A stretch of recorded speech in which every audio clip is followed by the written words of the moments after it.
Before we begin, pause for just a second. If you want stories like this to keep finding you, then like and hit the subscribe button. And leave a comment telling me where you're watching from and what time it is right now. Now, turn the lights down, stay very still, and let the shadows take over. I had already told myself it would be my last delivery of the night. It was just past 11:40 p.m., the hour where streets feel emptier than they should and even familiar neighborhoods start to look slightly wrong. I was tired, running on caffeine and autopilot, scrolling through my phone in the parking lot of a brightly lit fast food place while the kitchen staff moved slowly behind the counter. The order popped up without warning. Large order. High tip. Short distance. That combination always messes with your instincts. Your brain says take it. Your gut whispers maybe not. I ignored the whisper. I picked up the bag, heavier than usual, and double-checked the receipt. The name was generic. No profile picture. No special instructions except one line that felt oddly deliberate. Please deliver quickly. Every customer wants that. Something about the wording still stuck with me. The GPS took me out of the main road and into a residential area I delivered to dozens of times. Single-story homes, quiet streets, porch lights glowing like tired eyes. Nothing alarming. Nothing unusual. At least not at first. About 3 minutes from the destination, my phone vibrated. A message from the customer. You're almost here. I hadn't marked myself as nearby yet. I glanced at the app. My location icon was still moving. No notification should have gone through. I told myself it was a coincidence. Some people just obsessively track deliveries. Another message came in before I could fully rationalize it. Take the next right, not the left. The GPS showed a left turn ahead. I slowed down. Customers sometimes do this too. Shortcuts, local knowledge. Still, my chest tightened in that quiet, instinctive way that doesn't announce itself loudly, just a subtle pressure behind the ribs. I took the right turn. The street was darker than the others. No street lights. Houses set farther back, trees leaning overhead like they were listening. My headlights caught reflective mailboxes and nothing else. The GPS recalculated, then froze. The blue route line vanished. My signal dropped to 1 bar, then none. That had never happened in this area. I checked the address manually.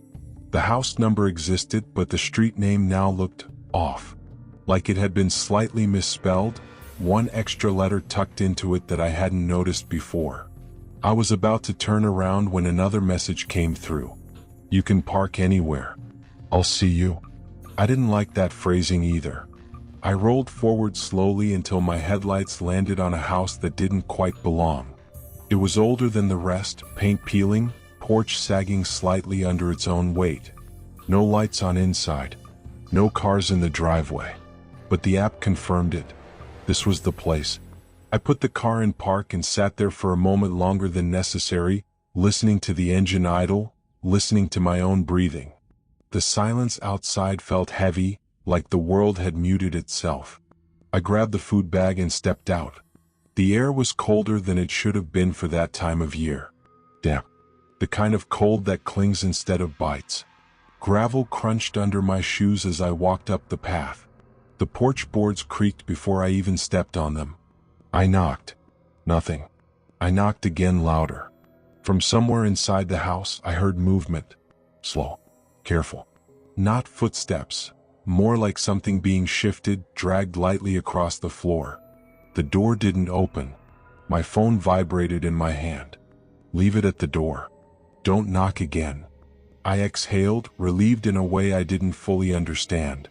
Contactless delivery. Fine by me. I set the bag down carefully and took a step back. That's when I noticed the door. There was no handle. No knob. No visible lock.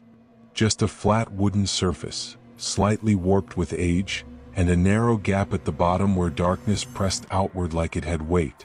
A sound came from inside again. Closer this time. Breathing maybe. Or fabric brushing against wood. I stepped back another pace. The app chimed. Why are you still there? I looked at my phone, then at the door. "I'm leaving," I typed, fingers clumsier than usual. Before I could hit send, the porch light flicked on. The sudden brightness made me flinch. And in that light, I saw something that made my stomach drop. There were scratch marks around the door frame. Not shallow ones. Deep grooves carved into the wood at uneven heights, overlapping, like something had clawed at the door repeatedly. Some of the marks were old and darkened. Others looked fresh. I stepped off the porch. The light stayed on. Another message came through. "You forgot something." I hadn't. I turned and walked faster toward my car, pulse climbing into my throat. The gravel sounded too loud now, every step echoing in the quiet street. Behind me, the porch boards creaked again. Not from the house. From the steps. I didn't turn around. I reached my car, yanked the door open, and slid inside, locking it immediately. My hands were shaking hard enough that the key fumbled in the ignition. As the engine roared to life, my phone buzzed one last time. "You were supposed to wait." I pulled away from the curb so fast the tires squealed. In the rearview mirror, I saw the porch light go dark. But I could still see the outline of someone standing there. Not moving. Watching. And that was when I realized something that made my blood run cold. The app still showed the order as active. Not delivered. Not canceled. Still waiting. I didn't stop driving until I hit a main road. Streetlights, traffic signals, a gas station glowing like a beacon of normal life. I pulled into the lot and parked crookedly near the entrance, hands still tight around the steering wheel like it might disappear if I let go. My phone buzzed again. Same order. Same customer. Same delivery timer still counting. I stared at the screen, waiting for it to update, for the app to recognize that I was miles away. It didn't.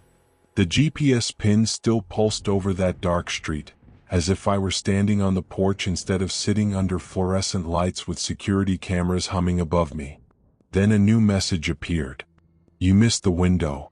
I swallowed and typed back, trying to sound professional, normal. "I left the food at the door. Please confirm delivery." 3 dots appeared almost instantly. "You left it too early." That sentence did something to me. Not fear exactly, something colder. Like realizing you misunderstood the rules of a game you were already losing. I ended the chat. Marked the order as delivered manually. The app lagged, froze, then finally cleared the screen. The order vanished. I sat there another 10 minutes before convincing myself to go home.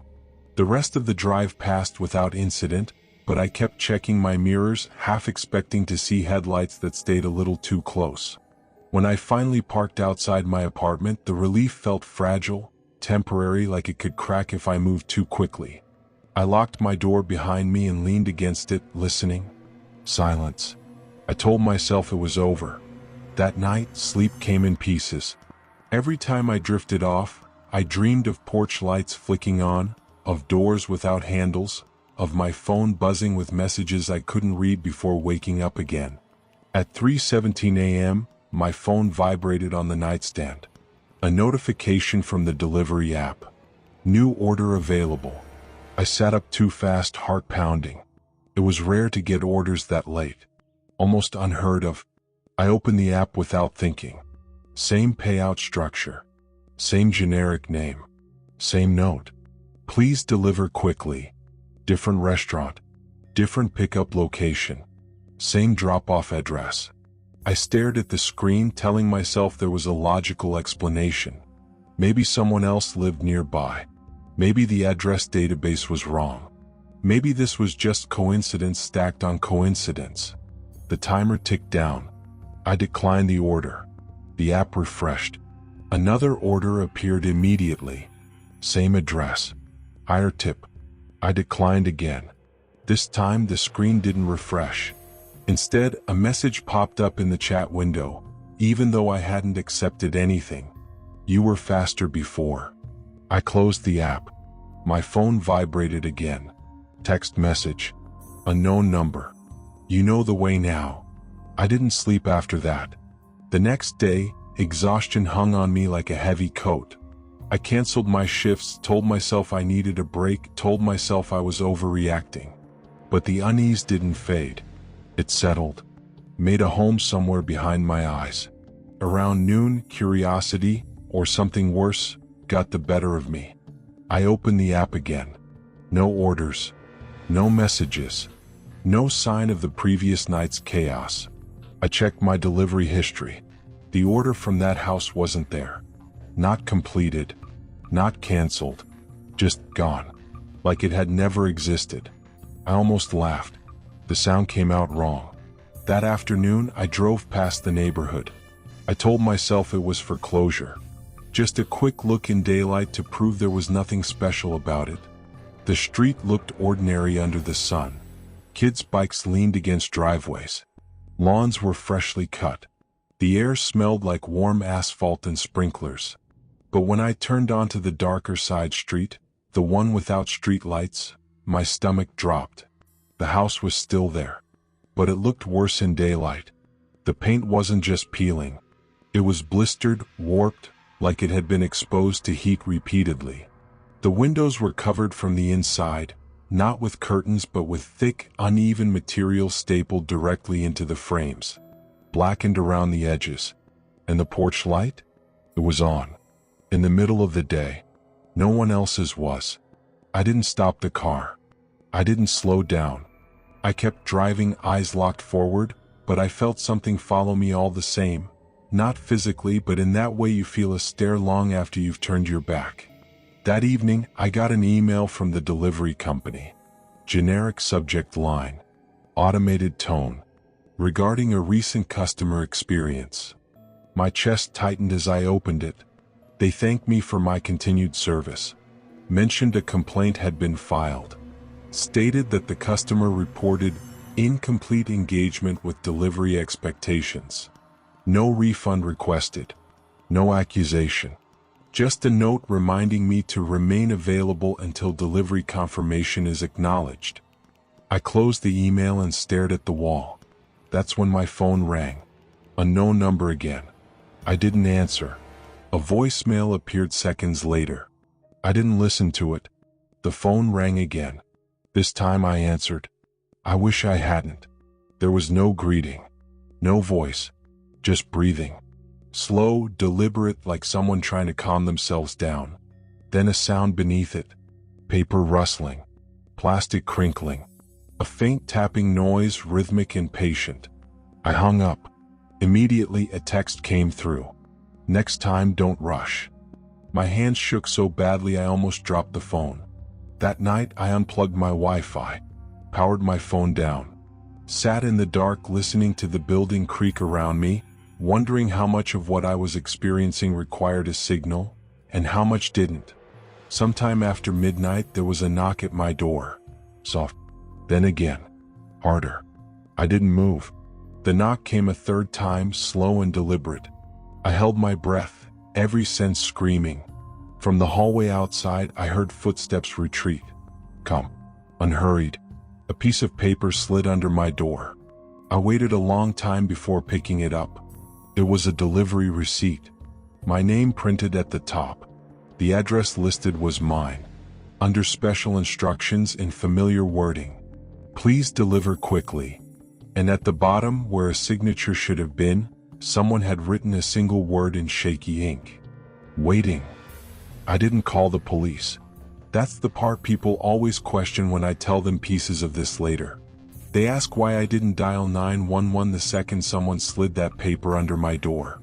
The truth is simple and uncomfortable. Nothing had technically happened yet. No threats. No break-in. No face to describe. Just patterns. And patterns are easy to dismiss, especially when you're exhausted and scared and desperate for things to go back to normal. I tore the receipt in half, then again, and shoved the pieces into the trash. I locked the door, double-checked the windows, and slept with the lights on. Not real sleep, just drifting in and out, jolting awake at every sound. Morning came like it always does. Too bright. Too ordinary. I took the day off work and avoided my phone entirely. I went for a long walk, stayed in public places, Convinced myself the anxiety would burn itself out if I didn't feed it. By evening, the panic had dulled into something more manageable. That's when the email arrived. Not from the delivery app this time. From an address I didn't recognize. No subject line. Just a single sentence in the body. "You're learning." My chest tightened.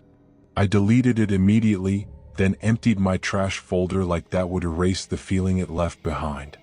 That night, I decided to test something. If this thing, whoever or whatever it was, needed the app to reach me, then disconnecting should break the loop. So I logged out, deleted my account, removed the app entirely. Then I powered my phone off and left it in the bathroom, far from the bed. For the first time in days, the silence felt real. I fell asleep quickly. I woke up to the sound of my doorbell.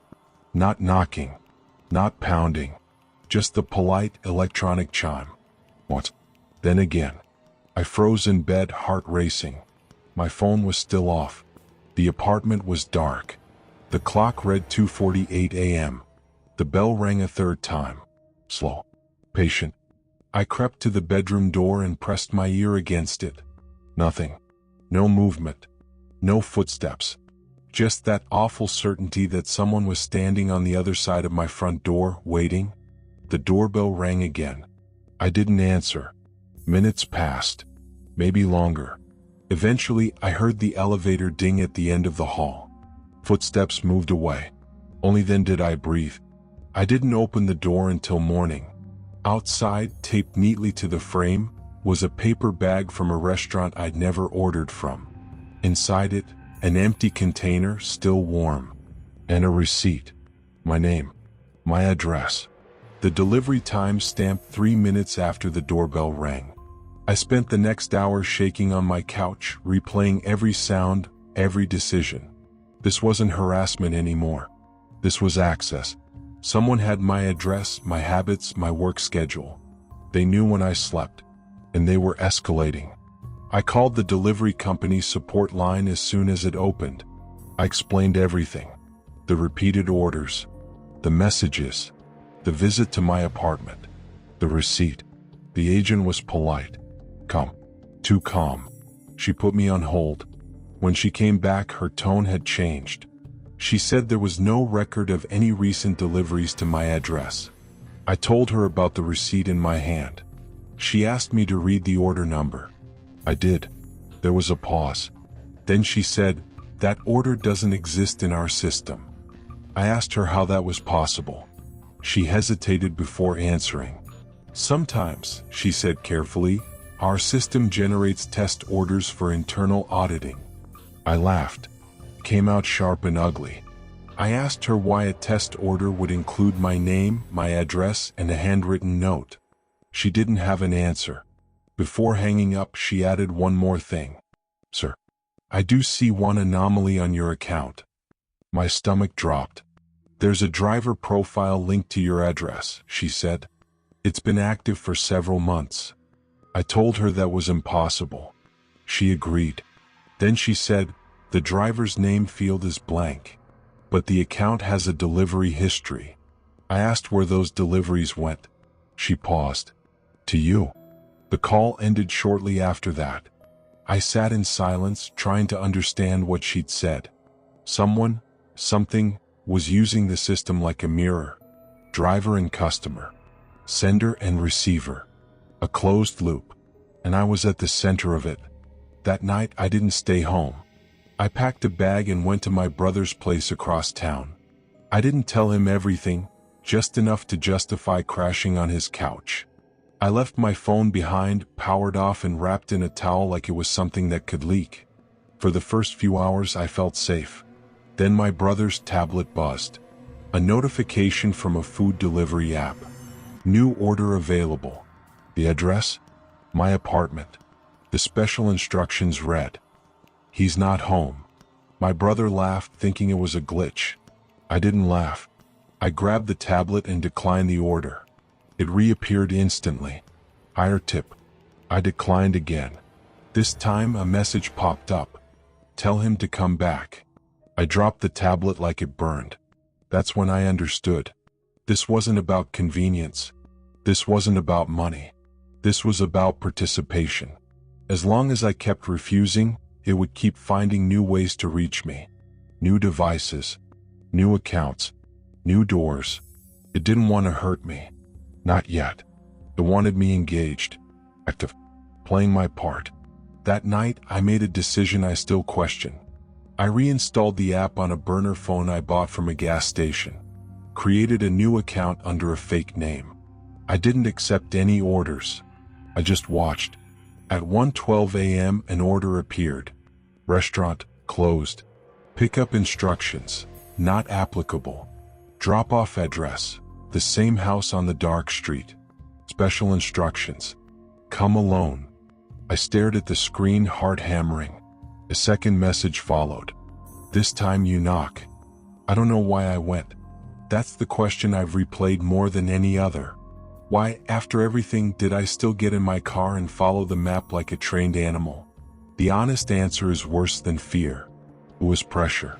The kind that builds when something has been watching you long enough to understand your patterns. When it stops threatening and starts assuming. As if the outcome is already decided and resistance is just a delay. The burner phone buzzed again at 1:18 a.m. The order was still there. The tip had doubled. The delivery timer ticked down, red and impatient. If I declined, I knew it wouldn't end. It would spill into my brother's life. His devices. His address. Anyone close to me would become leverage. So I left without saying a word. The streets were empty in that dead, winter silence that makes even familiar neighborhoods feel abandoned. My headlights cut through drifting mist, the kind that blurs depth and distance. Every intersection felt wrong. Every parked car looked occupied. The app guided me down roads I'd never taken before. The closer I got, the worse the signal became. Bars flickered. GPS recalculated. The map lagged, then jumped forward in chunks like it was struggling to keep up. When the house finally appeared, my stomach dropped. Same place, same shape, same dead porch light. But something was different. The front door was open, just a few inches. The app buzzed. Arrived. I stayed in the car for a full minute, hands locked on the steering wheel, breath shallow. I scanned the windows. Dark, empty, no movement. Then I noticed the neighbors. There weren't any. The other houses on the street were there physically, but they were wrong. No cars. No lights. No signs of life. Like abandoned sets left behind after filming wrapped. I stepped out of the car. The cold hit immediately, sharp and wet. My breath fogged in front of my face, loud in my ears. Gravel crunched under my shoes, impossibly loud. I approached the house slowly. Each step felt like crossing a line I wouldn't be allowed to uncross. The door creaked when I pushed it open. Inside, the house smelled stale. Dust. Old wood. Something faintly metallic. The entryway light flickered weakly, buzzing like an insect trapped in glass. Hello. I called out. My voice sounded small. The app buzzed again. Inside. I crossed the threshold.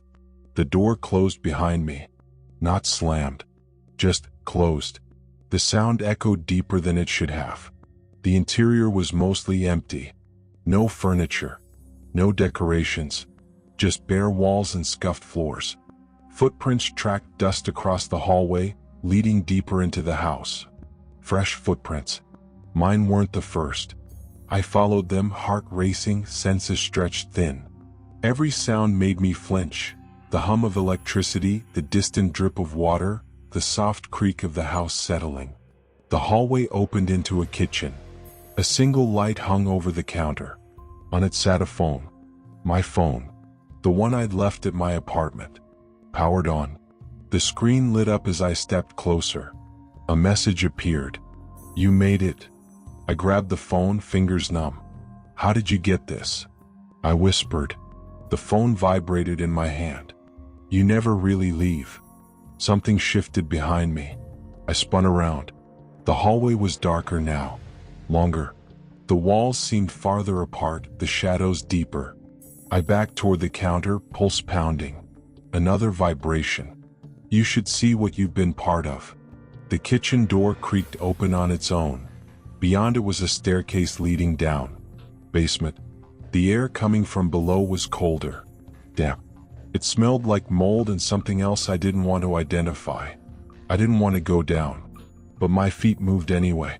Each step groaned under my weight. The light above flickered and died halfway down, plunging me into darkness. My phone screen became the only source of light. At the bottom, the basement opened into a wide space. And that's where I saw them. Delivery bags. Dozens of them. Lined up neatly against the walls. Different restaurants. Different dates. Different names written on receipts. Some were months old. Some were from that week. Some had notes stapled to them. I stepped closer, dread pooling in my gut. The notes weren't instructions. They were observations. Too nervous. Didn't make eye contact. Good reflexes. Would have stayed longer. This wasn't random. It was a process. A selection. I heard breathing. Not mine. Slow. Controlled. Right behind me. I turned. The basement was empty. But the breathing continued. Close. Right by my ear. "You're almost ready," a voice said softly. I ran. Up the stairs, stumbling, nearly falling as my foot caught on the edge. The hallway stretched impossibly long, doors appearing where none had been before. I yanked at handles, they were locked. The front door was gone. In its place was a blank wall. The phone buzzed violently in my hand. Wrong way. Something grabbed my jacket. I tore free, heart exploding in my chest, and sprinted toward the nearest door. It burst open into cold night air. I didn't question it. I ran. The yard stretched endlessly, grass wet and uneven under my feet. The road felt miles away. Behind me, footsteps matched mine, never gaining, never falling back. Just present. I hit the pavement and didn't stop until my lungs burned and my legs screamed. I don't remember getting back to my brother's place. I remember collapsing on the floor. I remember the phone vibrating one last time before the screen went black. The final message read, "Next time we don't chase." I didn't sleep after that night. Not really. I lay on my brother's couch, staring at the ceiling, listening to the building settle and the city breathe outside the windows. Every sound felt like a signal. Every vibration made my muscles lock up.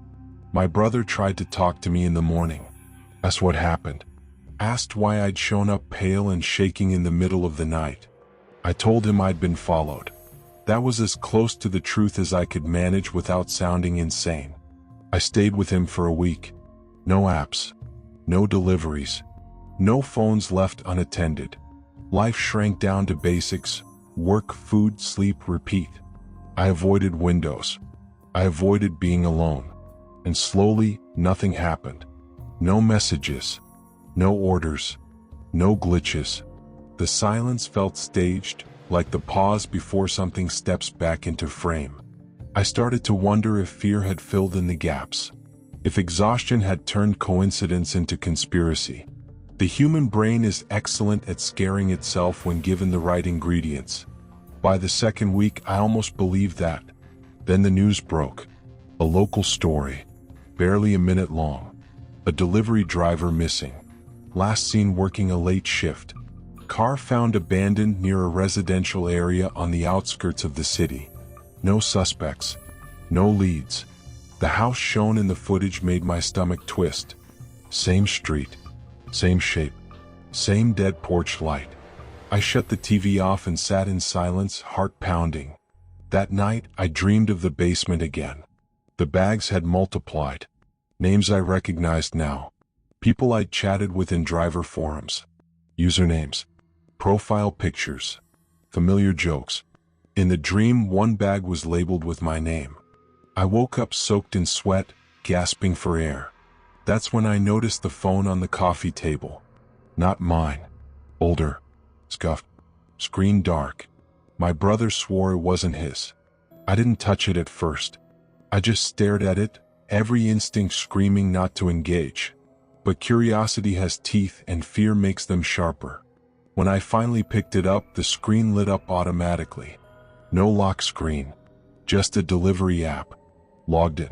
The account name was blank. The order history was extensive. Hundreds of deliveries, all to the same house. All marked completed. I scrolled until my fingers went numb. At the bottom was a new order. Pending. Pickup location, anywhere. Drop-off address, my brother's apartment. Special instructions. Come home. I dropped the phone. That's when I understood the worst part. It wasn't one person. It wasn't even a group. It was a system. A ritual disguised as convenience. A loop that fed on participation, on movement, on compliance. The more people played along, drivers, customers, support agents, the stronger it became. The house wasn't the source. It was the hub. I took the phone outside and smashed it against the concrete until the screen shattered.